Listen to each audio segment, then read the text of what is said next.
Les podcasts de la paillette. Découvrez l'une des rencontres du Festival des médias indés qui s'est tenu les 11 et 12 avril 2026 à Rennes. Bonne écoute!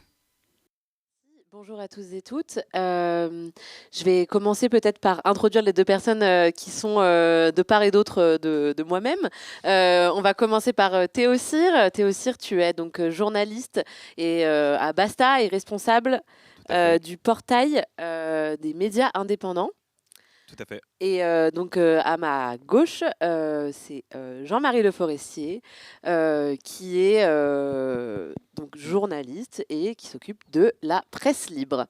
Voilà, Et tu coordinateur es éditorial. Et moi, je suis Chloé Tridera et je travaille au Fonds pour une presse libre. Donc là, on va faire cette conférence qui s'appelle Mutualiser pour mieux résister. Avant toute chose, on voulait vous poser une question en levant la main. Très honnêtement, qui s'informe via les réseaux sociaux et ou Google Actu? Honnêtement, soyez honnêtes. Soyez honnêtes. Ok. Pourquoi est-ce que vous envisagez d'utiliser ces outils? Est-ce que c'est par facilité, par exemple? Est-ce que c'est par envie, voilà, quelles sont vos envies sur ce sujet-là? Et on peut poser une question à quelqu'un qui serait d'accord pour répondre sur ces usages. Quelqu'un serait d'accord pour répondre à ça? Ouais? Ça va comme ça? Merci. Vous m'entendez? Oui. Oui. Donc moi je me renseigne sur Blue Sky par exemple parce que c'est facile d'utilisation. On peut avoir des actualités à peu près en direct, enfin vraiment c'est mis à jour rapidement et c'est pratique. Et souvent justement il y a des médias indépendants qui ont aussi des comptes sur certains réseaux et qui peuvent partager ce qu'ils font, même pour se renseigner sur par exemple ce festival, c'est plus pratique sur les réseaux je trouve. Donc voilà. Ok. Est-ce que vous avez conscience de, par exemple, sur Google Actu, c'est pas quelque chose de très bio, c'est-à-dire que c'est un algorithme qui choisit pour vous quel contenu vous allez choisir, quel contenu vous allez lire, quels sont les contenus qui seront mis en valeur, et du coup, c'est pas du tout quelque chose qui est humain, qui est dirigé vers les faits, vers l'information, c'est contrôlé par un algorithme qui décide un peu à votre place.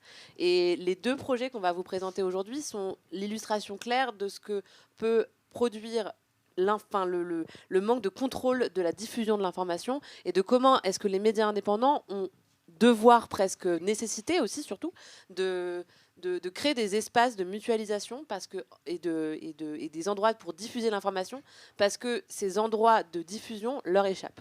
Donc je vais commencer, si tu me le permets Jean-Marie, par Théo, parce que Théo, lui, s'occupe du portail de Basta et en fait c'est un peu le Google Actu, c'est l'algorithme de Google Actu. Raconte-nous un peu. Bonjour Chloé, bonjour à toutes et à tous.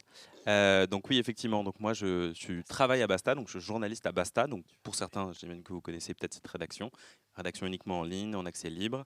Mais au-delà de Basta en tant que tel et de la rédaction, du coup effectivement, il y a en 2016, je peux vous raconter un peu les origines de ce projet-là.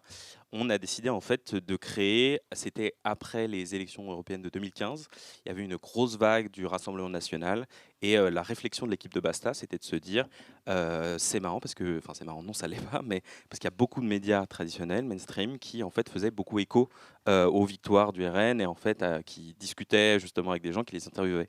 Il n'y avait pas forcément ce cordon sanitaire qu'on pouvait voir ailleurs et qu'on pouvait voir notamment dans les médias indépendants. Et l'idée c'était de se dire, mais en fait il faut mettre ces médias indépendants en avant. Et évidemment en 2015, on avait moins peut-être de visibilité sur des médias indépendants comme Mediapart, comme, enfin certains étaient peut-être déjà visibles, mais en tout cas pas autant. Et du coup l'idée c'était de se dire, il faut les mettre ensemble, mutualiser. On revient un petit peu justement au départ de du sujet pour lequel on est là, c'est mutualiser pour résister. Donc l'idée, c'était de faire déjà une petite sélection.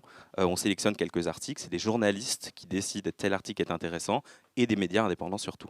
Et en fait, récemment, là, on s'est remis sur le projet et on s'est posé la question de est-ce qu'il ne faudrait pas mieux de le mettre à jour, d'avoir un peu plus d'ambition sur ce projet-là. Et du coup, là, depuis octobre, on a lancé une deuxième version de ce portail des médias indépendants en se disant au-delà en fait de l'extrême droite, le problème n'a pas changé.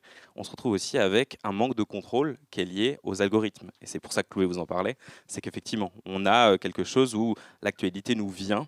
ne choisit pas forcément comment est-ce qu'on décide, comment est-ce que cet article est mis en avant plus qu'un autre. Est-ce que celui-là va être vraiment plus intéressant alors qu'il y en a un autre, par exemple, d'un plus petit média.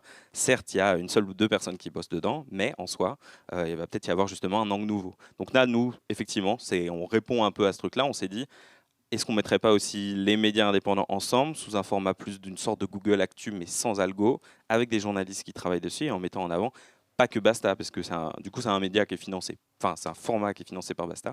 Mais l'idée, c'est de se dire, en fait, si on ne travaille pas ensemble, et Jean-Marie vous en parlera très bien d'ailleurs aussi, ça avancera pas, quoi. Il faut qu'on se mette ensemble, y compris des tout petits médias, quoi. Donc, voilà. Merci beaucoup Théo.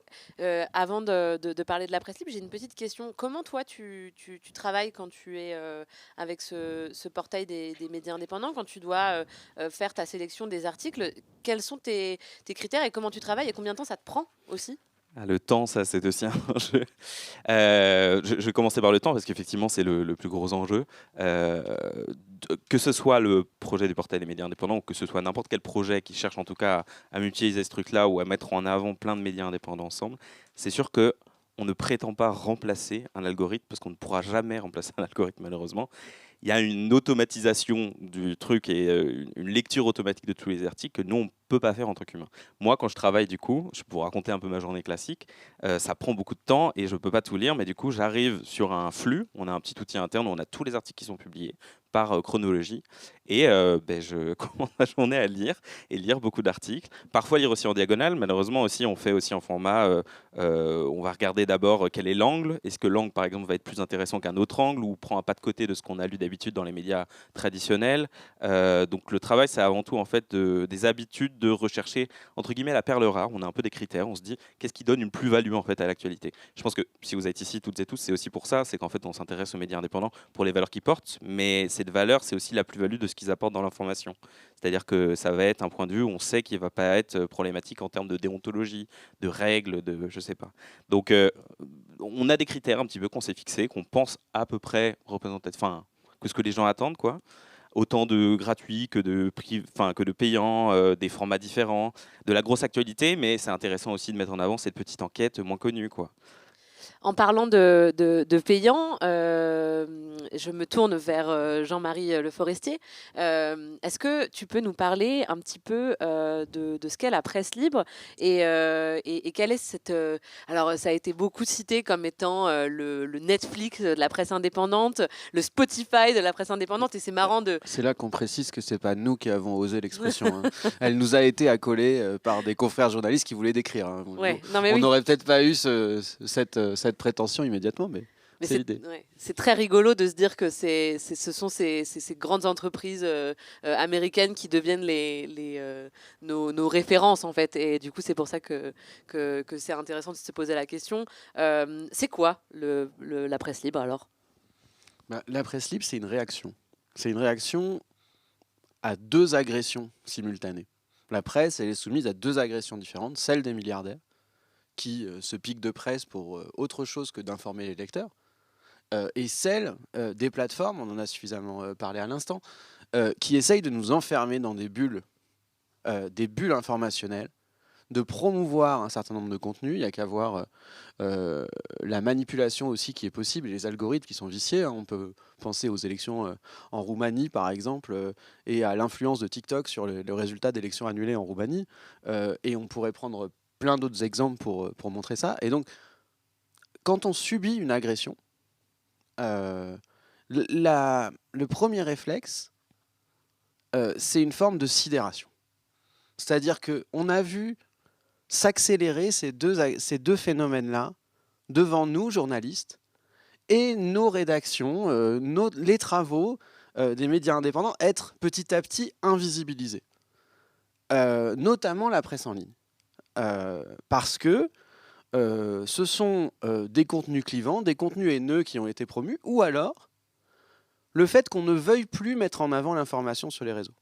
Ça a été, par exemple, le réflexe de Facebook, que d'arrêter du jour au lendemain de promouvoir la presse, notamment la presse indépendante. Sauf que, passer le mur du son, passer le moment où vous allez connaître les différents médias que vous avez rencontrés ici, alors vous allez On a la chance d'avoir ce genre de salon, et je remercie d'ailleurs le FPL et la Paillette d'organiser cela, mais sinon ça reste très compliqué, et les réseaux, normalement, pendant un certain nombre d'années, ont été une vraie porte d'entrée, nous ont permis de passer ce mur du son assez facilement et d'entrer dans le quotidien d'un certain nombre de lectrices et de lecteurs qu'on n'aurait jamais rencontrés sinon. Donc à un moment donné, l'accélération de ces deux phénomène de sidération, et puis à un moment donné, il faut se mettre en mouvement. Il faut se mettre en mouvement pour faire autre chose. Et se mettre en mouvement, c'est tenter un truc. Alors ce truc, moi, il s'appelle La Presse Libre.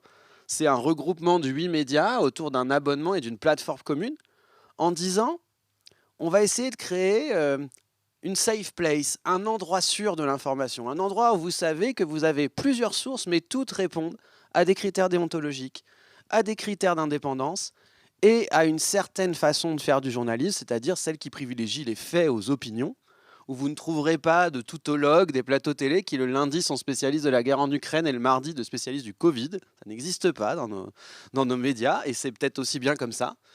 Et cette proposition-là, c'est de dire, voilà, on va poser quelque chose sur la table du consommateur d'information, de la consommatrice d'information que vous êtes.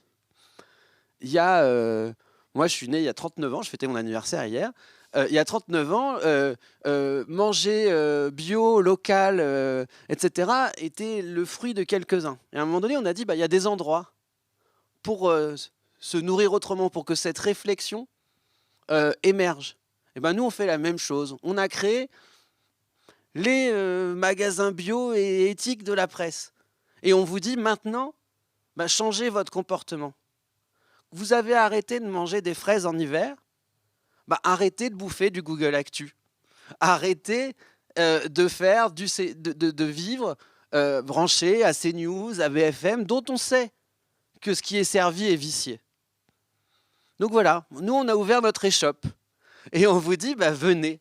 Et c'est ça, c'est dans le fond, c'est ça qu'on propose. C'est que s'il n'y a pas, à un moment donné, on n'aura pas les moyens d'un Rodolphe Saadé, d'un Vincent Bolloré, pour poser nos médias au milieu de la place publique à grand renfort de 4x3 dans les rues de Rennes.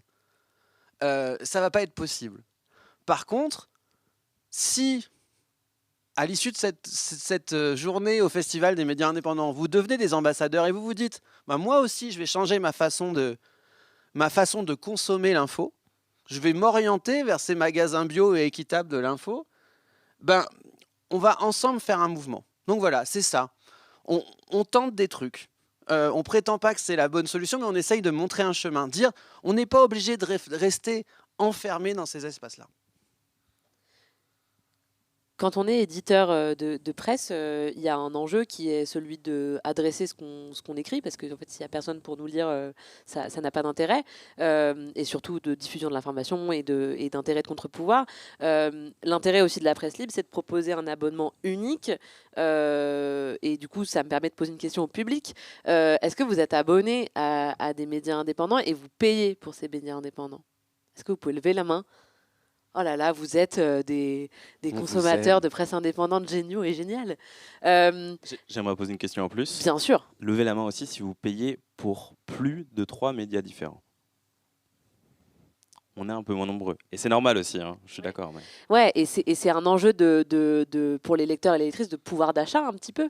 Et de se poser la question, du coup, si on a ces espaces de possibilité de diffusion où les médias indépendants ont la possibilité de se déployer ensemble, c'est un peu ça aussi l'enjeu de la presse libre, c'est que comment ça fonctionne en fait? Est-ce que, tous ces médias indépendants, donc il y a Arrêt sur Image, il y a tout Politis, Next Info, Reflet, tous les Rue 89, et Médiacité, si je ne me trompe pas. Donc, comment ça se passe? C'est-à-dire que c'est un abonnement unique et du coup, tout le monde est payé de la même chose, de la même manière? Comment ça se passe? Parce que les abonnements, c'est un énorme enjeu. Oui, le principe de base, ça a été de dire, effectivement, c'est là où il y a le rapprochement avec Netflix, c'est de dire on va essayer de faire une licence globale pour un nombre important de médias. On va essayer de les mettre tous et de les regrouper à un même endroit, une même plateforme, en disant aux lecteurs, vous vous abonnez à cet ensemble, vous vous abonnez à un endroit, vous pouvez le consulter dans un endroit unique, ou vous pouvez le consulter sur chaque site avec même identifiant, même mot de passe, etc. Donc ça, c'est le principe de base. On est parti à 8, le but c'est d'être davantage demain. Et comment on répartit ça? On essaye de répartir ça équitablement. Équitablement, ça ne veut pas dire également, parce que on ne parle pas de la même réalité entre les médias qu'on a. Mais en revanche, on a mis 2 mécaniques en place. J'allais dire, nous, l'algorithme est public. L'algorithme de répartition, il est public et auditable. On a une part de fonctionnement de cette plateforme pour la faire tenir, mais ça, c'est classique. C'est une asso, donc il n'y a pas de bénéfice dessus, simplement pour la faire vivre. Et ensuite... la plus grosse partie est répartie en fonction du chiffre d'affaires existant de chaque média en abonnement, pour essayer de tenir compte du poids dans cet ensemble de chaque abonnement. Et puis comme payer quelqu'un au SMIC, ça coûte la même chose qu'on ait 1000 abonnés ou 20 000, même si on espère que ceux qui sont à 20 000 payent au-dessus du SMIC, eh bien on fait une mécanique de solidarité dans l'autre sens. C'est-à-dire que les gros acceptent de laisser une part aux plus petits pour créer un écosystème vertueux, en fait, pour faire en sorte que des médias qui proposent une qualité intrinsèque de journalisme extrêmement forte puissent se développer, puissent avoir des rédactions plus étoffées, puissent voir tout simplement leurs informations être diffusées plus loin. Et cette mécanique, elle fonctionne. Et en fait, c'est aussi une manière de dire la presse indépendante est déjà très riche. On n'est pas là pour créer un média supplémentaire. Faisons, et je pense que Théo pourrait dire la même chose, montrons la richesse de ce qu'on fait. Et c'est impressionnant de voir à quel point tout cela réuni crée une masse d'informations super importante pour comprendre le monde, comprendre sa ville, comprendre son pays, comprendre le monde. Et en plus de ça, permet de croiser des regards. C'est-à-dire que vous allez avoir des mêmes sujets. Ce matin, il y avait une table ronde pour ceux qui l'ont suivi sur le technofascisme. Vous allez avoir des regards, par exemple, très différents sur ce qu'on vous dit là. Il y a des gens qui sont plus dans une défiance technologique et d'autres qui sont plus dans comment on adapte cette technologie pour les rendre vertueuses, comment on les encadre. Tout ça, si vous le faites, généralement dans un journal, il y a une ligne. Quand vous en croisez 8, vous avez des lignes différentes, mais qui vous permettent, de vous faire votre propre avis. Donc c'est un peu le sens de ce qu'on a fait. En fait, c'est un peu aussi un enjeu d'identité éditoriale, c'est-à-dire que c'est quand on va au supermarché qu'on achète du fromage, on peut acheter plusieurs sortes de fromage, et quand on lit la presse, on peut choisir quel média on va lire selon la ligne éditoriale. Les enjeux de vos 2 plateformes vis-à-vis de cette identité éditoriale, elle n'est pas perdue, il n'y a pas de perte d'identité, parce que c'est vrai que c'est un sujet de se poser la question de mais en fait pourquoi vous ne faites pas un seul média global tous ensemble? Oui, non, effectivement, moi je suis d'accord, on gagne aussi dans cette diversité. En vrai, pour revenir à comment est-ce que je travaille, je disais que je me retrouvais face à une liste entière. C'est une liste entière qui peut donner une impression d'infobésité, un peu d'avoir énormément d'informations. Sur Portail, on a 90 médias français et en tout, on doit en avoir 200 médias indépendants en tout en rajoutant les internationaux. Forcément, on peut se retrouver dans un truc de mais à quoi ça sert d'aller chercher le plus petit truc qui va me parler d'un sujet ultra précis, effectivement. Mais c'est aussi le risque de s'enfermer, puisque c'est aussi cette centralisation qu'on retrouve aussi en ligne, où des médias qui sont rachetés de plus en plus par les mêmes industriels, qui ont les mêmes lignes, les mêmes approches, ou tout simplement d'ailleurs, ça peut être juste des journalistes qui sont formés d'une certaine manière, tous un peu de la même manière et qui vont aborder un sujet de la même façon. Donc c'est nécessaire aussi, moi je suis d'accord, de ne pas se retrouver à... On ne peut pas prôner uniquement un même média, une même ligne, etc. C'est dans cette diversité aussi où on peut retrouver un truc nécessaire, en tout cas qui est sain un petit peu pour le débat public. Moi je pense... je sais pas, je pense à des petits trucs comme ça. Là, récemment, il y a un tout petit média qui parle de football et on n'en parle pourtant pas beaucoup sur le portail. Il s'appelle Dialectique Football, mais ils sont 1 ou 2 derrière. Mais c'est parmi les seuls que j'ai vus qui ont fait des reportages au Mexique pour raconter comment est-ce que ça se passait avant la Coupe du Monde, le manque d'eau, ou en tout cas l'accaparement des eaux justement dans l'organisation. En fait, c'est plein de petits trucs qu'on voit pas forcément passer si on va pas le chercher sur ce petit média, quoi. Donc, moi, je suis d'accord qu'on gagne en fait à mutualiser parce qu'on gagne avant tout à se rendre compte en fait de la diversité de travail, d'approche, d'expertise aussi. Je pense que c'est nécessaire en tout cas pour ce truc-là. Tu veux ajouter quelque chose, Jean-Marie? Non, mais je trouve ça... il faut voir que une des richesses aussi du portail des médias indépendants, c'est que il y a de la traduction. Et on a aussi à gagner, à décentrer notre regard. Et ce qu'ils nous proposent, c'est que des journalistes mexicains, pour poursuivre ton exemple. Ouais, ouais. Alors, je ne sais pas s'il y a un média mexicain, référent mexicain Il y a un indépendant. média, ouais, Il y a un à média Mexi. mexicain. Ouais. Ouais.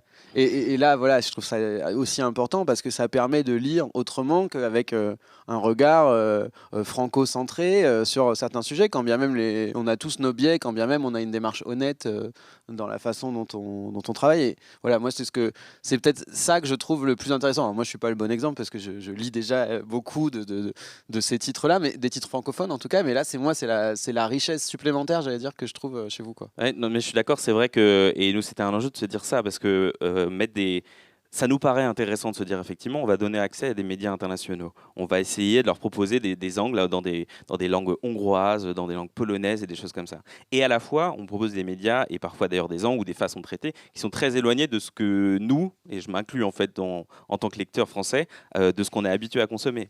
Parfois, il va manquer quelques petits éléments peut-être de contexte ou quoi, ou alors ça va être l'approche, la façon d'écrire. Donc c'est un risque en fait de mettre ça en avant, mais à la fois on y gagne, effectivement, moi je trouve, parce que on passe pas à côté de tel élément d'analyse d'une grosse élection. Ah bah en fait il y a aussi tel enjeu, mais qu'on connaît peu justement à l'étranger.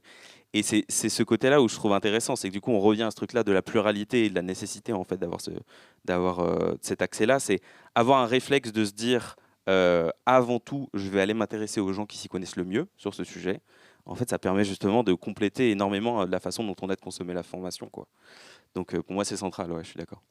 Oui, et il y a aussi toute cette histoire de réfléchir à cet enjeu de la diffusion et donc de la mutualisation des outils et des canaux de diffusion de l'information.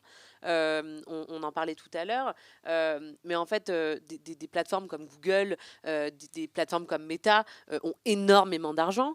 Vous, comment vous financez tout ça, tout ce portail, la presse libre, etc. Énormément d'argent.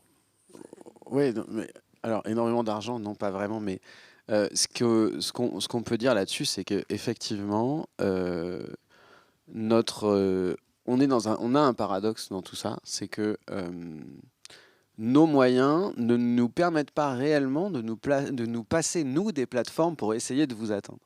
C'est ça le plus fou de cette histoire, c'est que une campagne dans les préfectures, dans toutes les préfectures et sous-préfectures de France pour s'afficher sur les panneaux d'information de vos villes et villages, il n'y a aucun média indépendant, Mediapart aujourd'hui, mais on va dire qu'ils sont tirés d'affaires, donc c'est moins l'enjeu pour moi. Mais il n'y a aucun média indépendant qui est capable aujourd'hui de faire ça. Parce que nos moyens restent très limités, c'est-à-dire que nous, on est certainement la presse libre, le projet avec le plus de moyens de lancement depuis Mediapart, justement. Alors nous, on n'a pas fait comme Edoui Plenel, on n'a pas hypothéqué notre appartement, on n'était pas propriétaire, donc c'était mort. Mais par contre, on a investi à peu près 400 000 euros dans la presse libre, avec du mécénat privé. Il y a un nom qui a été donné par La Lettre, un journal aussi indépendant, donc je peux le dire, qui est le petit-fils de Tolkien, l'auteur du Seigneur des Anneaux, qui nous a donné un peu de sous parce que en fait, il en avait gagné par les droits de l'œuvre de son grand-père, dont il est traducteur. Donc le Seigneur des Anneaux n'appartient pas à l'extrême droite. Non, et donc voilà. Ah bah non, pas du tout. Justement, c'est pour ça qu'il a fait ça. C'est qu'il est contre la réputation. Enfin, fin de la parenthèse. Et en plus, comme nous, on faisait une sorte de communauté de labos, ça marchait. Non, mais pour être plus clair, donc on a eu des dons privés, dont celui-là. On a eu le soutien du FPL, je tiens à le dire ici, à hauteur de 60 000 euros. Oui, c'est ça, exactement, à hauteur d'un fonds remboursable. On a attrapé, un peu par chance, les dernières subventions d'État au développement de la presse, qui sont en train d'être ratiboisées, et on est passé dans un interstice inattendu. Et là, c'est tout nouveau, mais on a aussi eu la possibilité qu'une banque coopérative, le Crédit Coopératif en l'occurrence, ait un engagement public désormais pour le soutien de la presse, et donc accepte de soutenir un projet de presse là où plus aucune banque privée ne faisait le job. Donc voilà l'économie comme elle s'est constituée là, et après il y a les apports. Nous on avait 8 médias qui avaient des petites réserves, donc il y a les apports. des médias indépendants. Donc voilà comment ça se lance. Mais il faut avoir en tête que 400 000 euros, c'est rien. Enfin, je veux dire, dans le paysage dans lequel on est, face à ceux, quand on prend ceux auxquels on se bat, Rodolphe Saadé, quand il rachète son premier journal, La Provence, la première année, il perd 13 millions d'euros. C'est rien pour lui, à son échelle. Il est milliardaire, il a fait des bénéfices énormes sur le transport maritime pendant le Covid. Voilà. Vous pouvez prendre tous les exemples comme ça. Les médias, pour beaucoup, sont des gouffres. Et on se bat avec des gens qui n'en ont rien à faire de perdre cet argent-là. C'est de la petite monnaie pour eux. Alors que nous, là, je vous dis, 400 000 euros, c'est déjà un monde d'investissement. Et vous faites une plateforme comme la Presse Libre, ça vous coûte déjà à peu près 150 000 euros. Et ça, vous pouvez pas beaucoup y couper. Si vous voulez faire un site mutualisé qui agrège les contenus, une possibilité de se connecter vers chaque site avec le même identifiant, le même mot de passe, etc. Tout ça, c'est des mécaniques qu'il faut construire. La mécanique d'abonnement, la mécanique de newsletter, etc. Et ça, c'est des coûts, ça bouge pas. Je veux dire, que vous soyez en train de refaire le site de BFM TV ou en train de faire la Presse Libre, vous avez affaire à peu près aux mêmes acteurs, à peu de choses près, qui vous facturent à peu près la même chose. Donc on se bat, et donc c'est pour ça que j'en viens à comment on se promeut. C'est qu'on se promeut après, quand on regarde ce qui nous reste pour communiquer, c'est essentiellement, c'est tout le paradoxe. On va faire des publicités sur Instagram pour vous atteindre, on va faire des vidéos, on va essayer de comprendre comment marchent les algorithmes, et on va essayer de vous dire, on va essayer de rentrer dans votre fil pour vous dire, sortez-en. Bon. On va pas dire que c'est formidable, mais au moins, on essaye de vous toucher une première fois et après on essaye de vous dire sinon il y a des newsletters, sinon il y a le moyen de s'abonner. Vous pouvez mettre en favori le portail des médias indépendants, faites quelque chose en tout cas, parce que nous on va pas avoir les moyens de venir vous chercher tout le temps. Donc c'est un peu ça le jeu déséquilibré dans lequel on joue. Ouais, et pour le portail de Basta, il me semble que il y a aussi une avance, enfin, il me semble, non, je le sais, qu'il y a une avance remboursable du FPL qui était à hauteur de 45 000 euros, il me semble. Et quel est par exemple, le portail, je sais plus exactement le montant, tu peux me expliquer un peu pareil rapidement parce qu'il ne nous reste plus beaucoup de temps. Oui, pas de souci. Alors, moi, je dis plus les montants exacts, malheureusement, je pourrais pas vous dire exactement. Je crois qu'il y a c'est de l'ordre de 97 000 euros. Mais au total? Ouais, okay. Dans les premiers. C'est pour vous expliquer, du coup, c'est qu'en fait, c'est un projet qui est surtout porté par deux personnes, du côté de Basta, en fait, qui est la rédaction du coup qui a créé ça. Et en fait, du coup, il y a une personne qui a chargé du développement et moi, je suis arrivé surtout pour m'occuper de la sélection. Donc, c'est pour ça que je n'ai pas forcément tous les détails. Mais en tout cas, le portail, c'est surtout un projet qui s'est créé aussi avec le soutien avant tout des lecteurs.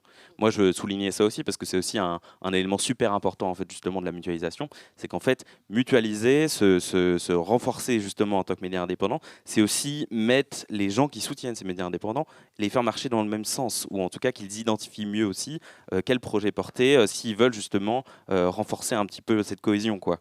Et là, c'était avant tout, nous, on a fonctionné aussi par ces aides-là, et aussi beaucoup par un financement participatif qu'on a fait, et qui a très bien marché, parce qu'on a senti aussi que justement, il y avait un besoin d'une sorte de Google Actu version les journalistes qui choisissent plutôt, et des médias indépendants plus accessibles, parce que je pense que c'est aussi cette histoire-là. C'est un peu aussi une condition un peu de nos deux projets, c'est rendre de façon plus accessible, justement, la consommation des médias indés. On n'est pas obligé de passer 45 minutes à aller chercher sur 30 sites différents un article. C'est plus agréable ou c'est plus facile aussi parce qu'on a du temps limité d'accéder plus facilement à un des meilleurs articles sur ce sujet-là qui est proposé, par exemple. Donc, ouais, pardon. Non, mais c'est très intéressant de parler du sujet des dons parce qu'en fait, l'information, elle n'est pas gratuite. C'est-à-dire que l'information que vous consommez, elle n'est jamais gratuite. Et il faut vous rappeler qu'il y a plein de médias qui sont en accès libre et qui fonctionnent par des dons, mais l'information, la production de l'information, c'est quelque chose qui coûte de l'argent. C'est-à-dire c'est du temps homme, c'est du temps d'écriture, c'est du temps de relecture, c'est du temps de publication, c'est aussi du temps ça prend du temps, l'information. Et une information de qualité, ça coûte cher. Et donc, c'est pour ça que tous ces moyens de mutualisation, que ce soit la presse libre, que ce soit le portail de Basta, mais aussi le syndicat de la presse pas pareil, qui est un regroupement de plusieurs médias qui sont des tout petits médias, vraiment tout petits, et qui ont besoin en fait de ces endroits pour pouvoir réussir à passer au-delà du mur du son, c'est-à-dire à atteindre les gens. Et donc, il nous reste plus que 10 minutes, donc on va faire un petit temps de questions, si ça vous va, pour un petit peu, parce que vous êtes aussi là pour se rencontrer, donc on va pouvoir prendre quelques questions. Je ne sais pas qui s'en nous.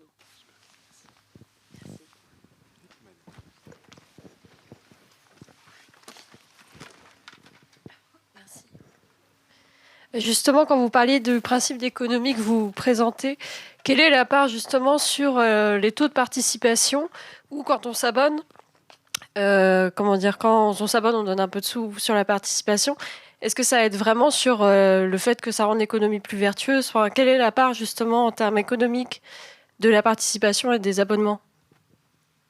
Alors, est-ce que tu peux nous donner un exemple Ouais, dans le sens, je m'abonne à Mediapart, je donne 5 euros. S'il y a tant de personnes qui le font, est-ce que ça m'aide justement à avoir plus de sous pour payer plus de journalistes, faire plus d'articles, etc. Ce que je veux dire, c'est sur quoi ça repose? Parce que par exemple, un mécénat privé, j'imagine que c'est plus important en termes de somme. Quelle est la part un peu, on va dire, de la participation financière des lecteurs? Moi, je peux répondre un peu du côté de Basta, où je vois comment ça fonctionne, puisque le portail c'est financé par beaucoup des dons de Basta aujourd'hui surtout, qui vont vers le site de Basta. De ce que je vois, c'est qu'effectivement, vous avez raison, c'est beaucoup plus important quand va y avoir des fonds d'organisations, par exemple, Journalism Fund, des choses comme ça, qui vont soutenir un journalisme, par rapport aux petits dons qu'on peut se dire, moi j'ai juste 5 euros à mettre, ça va vraiment aider. Mais c'est de plus en plus aussi le soutien, si tout le monde se dit justement de faire un petit don, qui au bout d'un moment, en fait, collectivement, ce don-là va avoir beaucoup d'importance dans les financements d'un média. Pour l'exemple de Basta, je sais que c'est un média qui existe depuis quasiment 20 ans maintenant, et c'est un média qui fonctionne uniquement par le don, et aussi par ses organisations et ses dons. Mais sauf qu'à l'inverse des dons, justement, des gens qui vont soutenir, les organisations, c'est soit pour des projets précis, soit ça va être pour un moment précis, mais ils sont obligés de financer d'autres projets. Ce pas des choses qui sont aussi stables qu'un lectorat qui, petit à petit, va donner, et qui, du coup, au fur et à mesure, va financer forcément plus de journalistes, plus de projets. Savoir qu'on a tel nombre de personnes qui sont réguliers et qui donnent, ça rassure pour pouvoir lancer aussi et se projeter vers l'avenir pour un média.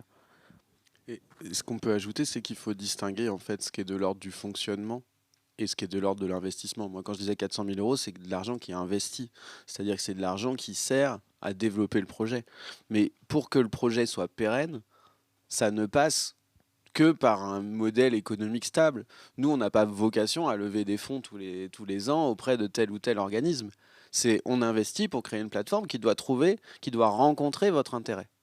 Et c'est parce qu'il y a suffisamment d'abonnés à nos médias ou suffisamment de donateurs qu'on peut continuer. Et donc après, l'essentiel de l'argent qui est récolté va dans le financement de production d'informations. Aujourd'hui, les médias indépendants, c'est si vous avez 10 personnes dans une rédaction, vous avez 7 ou 8 journalistes. C'est quand même un travail, c'est totalement direct. Ensuite, oui, produire de l'info, ça coûte. Et donc, ça permet aussi de donner ce que vous achetez, en fait, quand vous vous abonnez, c'est du temps.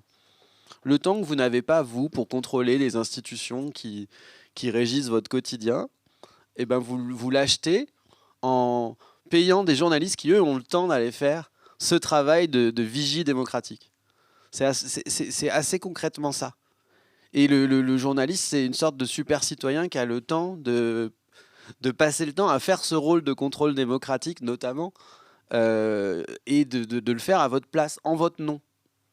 Et comme c'est ce modèle où c'est les lecteurs et les lectrices, c'est réellement en votre nom. C'est pas au nom d'un intérêt supérieur de quelqu'un qui vend des armes ou fait tourner des bateaux. Donc oui, non, c'est essentiel. Et c'est la vraie... tous les médias indépendants, c'est entre 75 et 100% du financement qui vient des lecteurs. Je veux dire, il peut y avoir de la publicité résiduelle chez quelques-uns, il peut y avoir un mécène privé de temps à autre qui abonde, mais c'est très rare. Donc non, ça ne tient que parce qu'il y a des lecteurs et des lectrices. Et je tiens à rajouter d'ailleurs juste en bonus que évidemment tout le monde ne peut pas payer et c'est normal aussi de ne pas forcément avoir les moyens.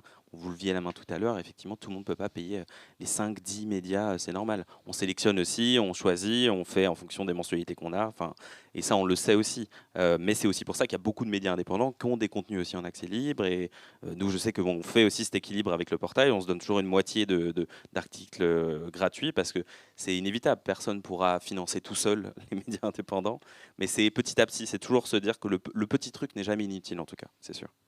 Une autre question, rapidement. Je passe. Il ne nous reste plus que 5 minutes. Mais déjà, merci pour votre intervention et aussi pour le fait d'avoir des chiffres, parce qu'on n'en a pas toujours. Et c'est bien pour se rendre un petit peu compte de quels sont les moyens qui sont mis sur la table. Ma question, c'est que je vois aujourd'hui, vous avez la presse libre, vous avez un certain nombre de médias. J'imagine que ça, c'est ceux qui ont dit oui. Il y en a peut-être d'autres qui ont dit non ou qui ont dit peut-être. Quelles sont les raisons ou les limites qui peuvent être mises en avant par ces organes de presse divers et variés qui, aujourd'hui, n'ont pas, en tout cas, rejoint cette aventure de la mutualisation? Oui, c'est assez la mesure, enfin, la réponse majeure, elle est facile à comprendre. C'est quand vous prenez 8 médias déjà, voilà, je le dis ici, normalement on devrait être plus nombreux à la rentrée de septembre, mais si on prend déjà les 8 médias qui sont là, ça coûte à peu près 60 € de s'abonner à tout ça. Et nous, une fois que les gens sont en rythme de croisière, c'est-à-dire qu'en ce moment, les gens ils payent 4,90 par mois sur les 3 premiers mois, c'est l'offre spéciale d'ailleurs, je le dis, pendant le festival des médias indépendants, offre.lapresse.info, voilà, c'est 30 secondes de pub. Et bien après, ils sont à 19,90. Ça veut dire quoi? Ça veut dire qu'on a déjà divisé par 3 le prix de ces abonnements. Donc pour un certain nombre, et le pari c'est quoi? C'est de faire plus à moins cher, que d'en faire autant plein pot. C'est-à-dire, si on fait 100 personnes qui payent 20 €, vous comprenez bien que c'est mieux que 10 personnes qui payent 60. Donc le pari, il est là. Mais il faut y croire. Il faut croire que, effectivement, le fait de faire cette licence globale, de baisser le prix, et comme c'est un projet qui est né à l'automne, on est encore de l'ordre de la croyance. Alors là, on commence à dire, on a un peu moins de 3000 abonnés, les médias commencent à se dire, ça veut dire qu'il y a quand même un truc qui naît, donc ça suscite des intérêts nouveaux. Mais ça reste de l'ordre d'une croyance. Donc moi, j'essaye de convaincre qu'on va y arriver. J'essaye de mettre en place des mécaniques de protection pour les médias. Quand je disais on fait en fonction du poids en abonnement tout à l'heure, c'est aussi pour protéger ceux qui ont entre guillemets le plus à perdre, c'est-à-dire ceux qui se disent moi je viens avec 25 000 abonnés. S'ils abandonnent tous le mien pour aller dans ton truc où je gagne 3 fois moins, ça va pas le faire. Donc on essaye de créer des mécaniques comme ça. Mais il y a une question qui est pour le coup fondamentale, c'est la valeur intrinsèque de ce qui est produit. C'est quand on pense qu'on vaut entre guillemets 8 € par mois par personne, aller se vendre à ce qui représente 1,50 € ou 2 € par personne, on peut se dire je me dévalue. Mon travail qui prend du temps, qui est fait main, il vaut pas ça. Donc tout ça, c'est une question philosophique qui s'ajoute. Donc on se débat au milieu de ça. Et comme je disais tout à l'heure, on tente quelque chose. Est-ce que c'est la bonne réponse? Moi, je ne le sais pas.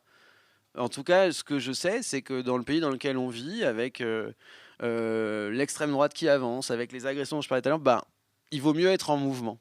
Donc voilà, on fait ça et on essaye de convaincre.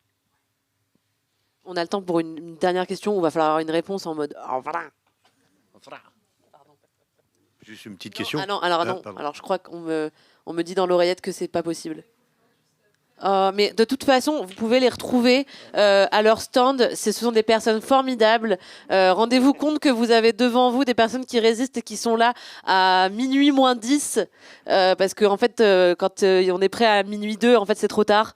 Donc préparez-vous à tout ce qui va nous arriver parce que la seule solution, c'est les médias indépendants et plein d'autres choses. Mais les médias indépendants, il faut les soutenir, il faut les sauver. Et ces 2 initiatives, et aussi le syndicat de la presse, pas pareil, toutes ces initiatives-là de mutualisation, c'est vraiment des choses qui sont faites pour vous, les lecteurs et les lectrices, pour vous comprendre, pour faire comprendre que les médias indépendants, c'est une diversité, c'est vraiment un contre-pouvoir nécessaire.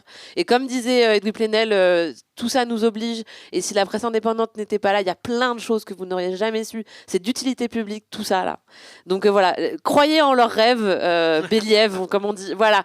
Merci à tous et toutes. Merci Jean-Marie, merci Théo, merci d'être venus tous et toutes nous écouter. Merci. Merci Chloé. Et merci Chloé. Un grand merci aux médias pour la qualité et la richesse de leurs échanges. Rendez-vous sur la-paillette.net pour découvrir les autres rencontres du Festival des médias indés 2026 de Rennes.